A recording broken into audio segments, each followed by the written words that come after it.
بسم اللہ الرحمن الرحیم۔ السلام علیکم۔ وقاص اپنی ساس کو لیے دوسرے شہر گیا تھا علاج کے سلسلے میں۔ وقاص کی بیوی بھی ساتھ تھی۔ جس شہر جا رہا تھا اسی شہر میں وقاص کی بہن کی شادی ہوئی تھی۔ ہسپتال پہنچے، ڈاکٹر سے اپوائنٹمنٹ لی ہوئی تھی۔ وقاص نے ریسیپشن پہ بیٹھے لڑکے سے پوچھا، ڈاکٹر خاور صاحب کب تک آئیں گے؟ وہ لڑکا ہلکی سی مسکراہٹ سے بولا، سر سوری، ڈاکٹر خاور صاحب آج لیٹ آئیں گے۔ وقاص چونک کر بولا، کیا مطلب؟ ڈاکٹر صاحب نے خود مجھے ٹائم دیا تھا 12 بجے کا۔ سٹاف لڑکا پیار سے بولا، سر میں سمجھ سکتا ہوں، لیکن ڈاکٹر صاحب ایک میٹنگ میں گئے ہوئے ہیں، وہ 7 بجے سے پہلے نہیں آئیں گے۔ آپ ایسا کریں 7 بجے آ جائیں۔ وقاص نے گھڑی کی جانب دیکھا، 1 بج رہا تھا۔ ابھی اگر گھر بھی جاؤں تو 2 گھنٹے لگیں گے، پھر واپس آنا۔ وقاص اپنی بیوی کو بلا کر کہنے لگا، ڈاکٹر صاحب تو 7 بجے آئیں گے، اگر گھر جا کر واپس آئیں تو بہت لیٹ ہو جائیں گے۔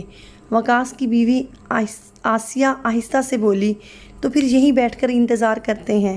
وقاص ساس کی جانب دیکھ کر بولا، آپ امی سے پوچھ لیں، اگر ان کو اعتراض نہ ہو تو میری بہن حوریہ کے گھر چلے جاتے ہیں، پاس ہی گھر ہے حوریہ کا۔ حوریہ کے پاؤں پہ چوٹ لگی تھی، تب تیمارداری کے لیے نہیں آ سکا تھا، چلو اس بہانے حال چال بھی دریافت کر لیں گے۔ آسیہ امی کی جانب دیکھ کر بولی، اچھا میں امی سے پوچھ لوں، اگر وہ مان جاتی ہیں تو چلتے ہیں۔ آسیہ نے ماں کو بتایا، ڈاکٹر تو لیٹ ہے، 7 بجے آئے گا، تب تک ہم یہاں کیا کریں گے؟ وقاص کہہ رہے ہیں تب تک ان کی بہن حوریہ کے گھر چلے جاتے ہیں۔ ساس منہ بنا کر بولی، تم لوگوں نے جانا ہے تو جاؤ، میں تو اس کے گھر کبھی نہ جاؤں۔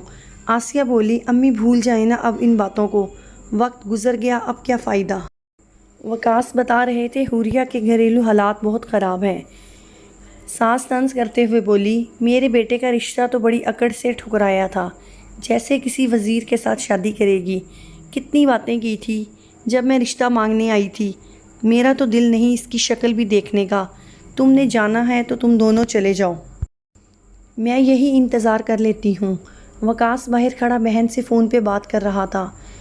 آسیہ آہستہ سے بولی، وقاص امی تو کہہ رہی ہیں میں یہی انتظار کر لیتی ہوں، تم دونوں حوریہ سے مل کر آ جاؤ۔ حوریہ فون پر باتیں سن رہی تھی۔ وقاص نے حوریہ سے کہا، ہو سکتا ہے میں اور آسیہ تمہاری طرف آئیں تھوڑی دیر تک۔ اتنے میں ساس نے آواز دی، میں بھی ساتھ چلتی ہوں، دیکھوں تو صحیح کون سے محل میں رہ رہی ہے اور کتنی خوشحال ہے۔ ادھر حوریہ گھر میں اکیلی تھی، اس کا شوہر کام پہ گیا ہوا تھا۔ حوریہ پریشان ہو گئی، بھائی نے اچانک آنے کا بتایا ہے، اب کیا کروں؟ کہا بھی تھا سمیر سے مجھے کچھ پیسے دے جائیں۔ سمیر کو کال کی، آپ کہاں ہیں؟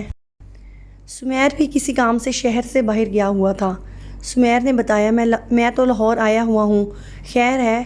حوریہ نے بتایا، میرے پاس پیسے بھی نہیں ہیں اور آپ بھی اب گھر نہیں ہیں، وقاص بھائی اور بھابھی آ رہے ہیں، کیا کروں؟ سمیر پیار سے بولا، اب خود دیکھ لو، ماشاءاللہ سمجھدار ہو، کچھ نہ کچھ کر لو۔ سمیر نے فون بند کیا۔ حوریہ نے دیکھا فریج میں ایک آم پڑا ہوا تھا اور دودھ کا ایک ہی گلاس تھا۔ حوریہ نے کہا، چلو 2 گلاس جوس آرام سے بن جائیں گے، برف زیادہ ڈال دوں گی۔ اتنے میں دروازے پر دستک ہوئی۔ حوریہ نے دروازہ کھولا۔ وقاص نے سلام کیا، سر پہ ہاتھ پھیرا، گھر میں داخل ہوئے۔ یہ کیا؟ وقاص نے تو کہا تھا ہم 2 ہی آئیں گے۔ ساتھ وقاص بھائی کی ساس بھی آ گئی۔ حوریہ کچھ پریشان ہو گئی، اب کیا کروں؟ میں نے تو مشکل سے 2 گلاس جوس ارینج کیا تھا، اب تیسرا کیا کروں؟ پہلے ہی برف اور پانی ملا کر گزارا کیا تھا۔ ساس حوریہ کو دیکھ رہی تھی۔ حوریہ نے واشنگ مشین لگائی ہوئی تھی، کپڑے دھو رہی تھی، تھوڑی سی حالت بگڑی ہوئی تھی۔ ساس طنز کرتے ہوئے بولی، اتنے کپڑے کس کس کے ہیں؟ شوہر نے دھوبی کی دکان تو نہیں بنا لی؟ حوریہ مذاق میں بات ٹال گئی، نہیں خالہ، سمیر ایسے کام نہیں کرتے۔ حوریہ کچن میں گئی، پریشان تھی، اب کیا کروں؟ جوس تو صرف 2 گلاس تھے، بھائی نے ساس کے بارے میں بتایا ہی نہیں، وہ بھی آ رہی ہیں، اگر اس کو پتہ چلا تو میرا بہت تماشا لگائے گی۔ حوریہ نے 2 گلاس جوس ایک ساس کو دیا اور بھابھی کو، پھر 1 گلاس بھائی کی جانب بڑھایا، بھائی یہ لیں آپ کی فیورٹ کولڈ ڈرنک اسپرائٹ۔ وقاص نے مسکراتے ہوئے گلاس پکڑ لیا۔ وقاص نے جب گھونٹ بھرا چونک گیا، یہ تو پانی ہے۔ وقاص سمجھ گیا تھا ضرور کوئی وجہ ہوگی جو حوریہ نے مجھے پانی کا گلاس دیا ہے۔ وقاص پوچھنے لگا، اچھا تو سمیر کہاں ہے؟ اس کا کام کاج کیسا چل رہا ہے؟ حوریہ آہستہ سے بولی، سمیر کہہ رہے تھے انشاءاللہ ان کو کمپنی والے پروموشن دیں گے۔ اتنے میں وقاص سے ساس کہنے لگی، وقاص یہ جوس بہت ٹھنڈا ہے، مجھے تو اسپرائٹ دے دو۔ ویسے بھی اسپرائٹ میرے معدے کے لیے بھی ٹھیک ہے۔ حوریہ گھبرا گئی، وقاص کی جانب دیکھنے لگی۔ وقاص بھی چپ ہو گیا۔ وقاص نے حوریہ کی جانب دیکھا، پھر مسکرا کر بولا، امی میں نے آدھے سے زیادہ تو پی لی ہے۔ حوریہ تم ایسا کرو، امی کو دوسرا گلاس لا کر دو۔ حوریہ اٹھنے لگی تو وقاص بولا، تم بیٹھی رہو۔ پاؤں کے زخم کا خیال رکھا کرو اور زیادہ نہ چلا کرو، میں لے آتا ہوں امی کے لیے اسپرائٹ۔ وقاص جلدی سے اٹھا کچن میں گیا۔ فریج میں کچھ بھی نہیں تھا۔ وقاص سمجھ گیا تھا پانی دینے کی وجہ یہی تھی۔ وقاص نے خالی گلاس نیچے پھینکا۔ گلاس ٹوٹنے کی آواز سن کر حوریہ جلدی سے اٹھی۔ وقاص بھائی کیا ہوا؟ وقاص ہلکا سا مسکرایا۔ بوتل گر گئی ہے، میں ایسا کرتا ہوں امی کو دکان سے لا دیتا ہوں۔ ساس جوس کا گھونٹ بھرتے ہوئے بولی، رہنے دو، اب جوس ہی پی لیتی ہوں۔ حوریہ کی جان میں جان آ گئی۔ باتیں کرنے لگے، کیا ہوا ہے خالہ کو؟ ڈاکٹر نے کب آنا ہے؟ حوریہ کہنے لگی، بھائی بریانی پکا لوں پھر آپ کے لیے؟ ساس کچھ بولنے لگی۔ وقاص جھٹ سے بولا، نہیں نہیں حوریہ، ٹائم اب بہت کم ہے، ڈاکٹر 1 گھنٹے تک آ جائے گا، ہم کو جانا ہوگا۔ بریانی ادھار رہی، پھر کبھی سہی۔ وقاص نے آسیہ سے کہا، آسیہ چلیں 6 بج چکے ہیں، ہسپتال میں پھر بہت رش ہو جائے گا۔ امی چلیں کیا؟ ساس منہ سا بنا کر بولی، ہاں چلتے ہیں پھر۔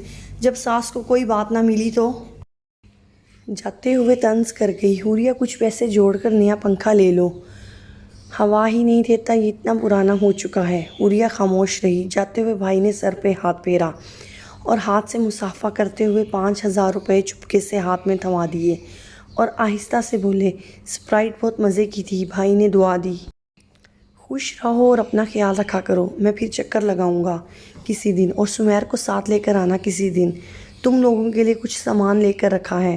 حوریہ کی آنکھیں نہ جانے کیوں نم ہو گئی تھی۔ وقاص بھائی نے آنسو صاف کیے، پاگل خوش رہا کرو۔ اس طرح پیارے بھائی نے مالی کمزوری پر پردہ ڈالا اور ہمدردی سے مدد بھی کی۔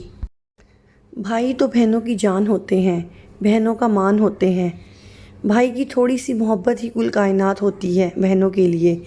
ہر بھائی وقاص سا ہو جائے تو کبھی بہنوں کی آنکھیں دکھ کے آنسو سے نم نہ ہوں، کبھی بہنیں لاوارث نہ ہوں گی۔ بہنوں کے چمکتے دھمکتے چہرے دیکھنے والے ہوتے ہیں۔ جب وہ بھائی سے مل رہی ہوتی ہیں، ان کے چہرے کی رونق قابل دید ہوتی ہے، اور جب بھائی قریب پہنچ کر اسی شہر میں پہنچ کر نہ آنے کا کوئی بہانہ بنا دے تو ایک دم خاموش سی ہو جایا کرتی ہیں بہنیں۔ بہنوں سے شفقت، محبت، ہمدردی کیا کرو کہ وہ باپ کا عکس بھائی میں دیکھتی ہیں۔ محبت کے ساتھ رہیے۔ اگر آپ کو میری سٹوری پسند آئی ہو تو پلیز میرے چینل کو سبسکرائب کریں اور آنے والی سٹوری دیکھنے کے لیے بیل آئیکن کو دبانا مت بھولیں۔